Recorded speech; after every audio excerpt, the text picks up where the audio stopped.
The title is called Word and Image, and that's because the design and layout of the Bible employ the interplay of text and image, biblical text plus biblical image. It's impossible to discuss one without the other. Further complication enters the picture because research into images generally comes under the discipline of art. We've kind of divorced those two.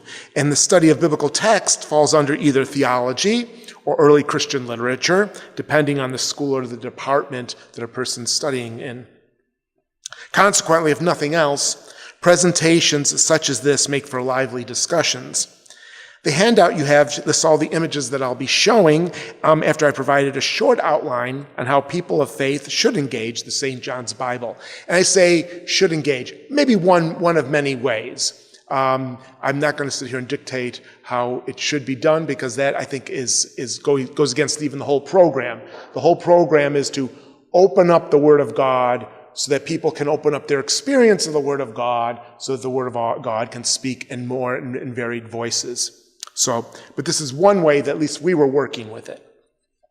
Now let me set out some hermeneutical questions that I'd like to address, and then turn the bulk of our time here to looking at these examples. So some of the questions.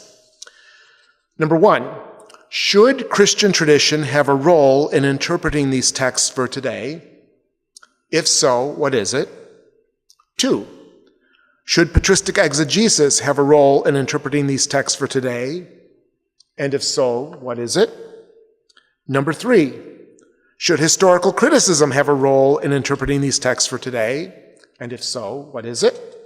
And finally, four, should deconstructionism and other frames of postmodern reference have a role in interpreting these texts for today? And if so, what is it? Now, we could be here all afternoon talking about this, so for the sake of time, let me just give a brief answer. For number one, yes. For number two, yes. For number three, yes. And number four, yes. Okay? First of all, let me just explain that. When the Committee on Illumination and Text, the CIT, the CIT was the group that had oversight of putting together the passages and how they were going to be illuminated. So, for instance, we'll see some of these. Why did we choose the creation narrative? Why did we choose the opening of Mark's gospel with the Baptist? So we chose all those passages, whether they were going to be full page, half page, or quarter page, and sent all this information over to the artists, and then gave a lot of theological and scriptural background to help inspire them to do what we wanted done. We never said, we want this to look this way, we want something over here in the right-hand corner, we want this coming down over here, and this coming up over there. None of that.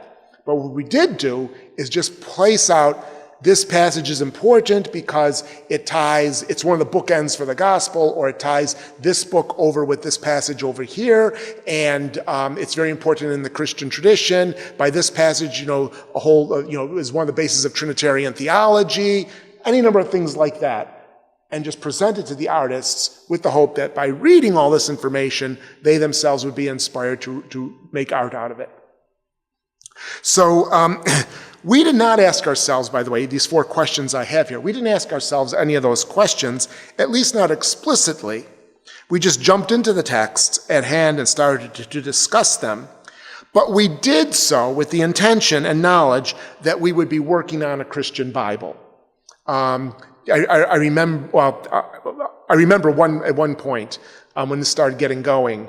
One thing I learned about this is that you have to be very careful when you're being interviewed by the press, what you say and what you don't say, because generally nuance is not part of American journalism, okay? And, context is even less a part of American journalism.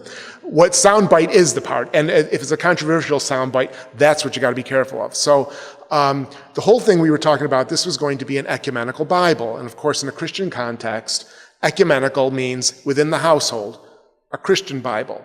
Okay? And then outside ecumenism, or tied to ecumenism, when you start talking between Christianity and other faiths of the book, like Judaism or Islam, then it becomes interfaith dialogue, but not ecumenical dialogue. Ecumenical is Christian dialogue, and then interfaith dialogue, and then dialogue with the world.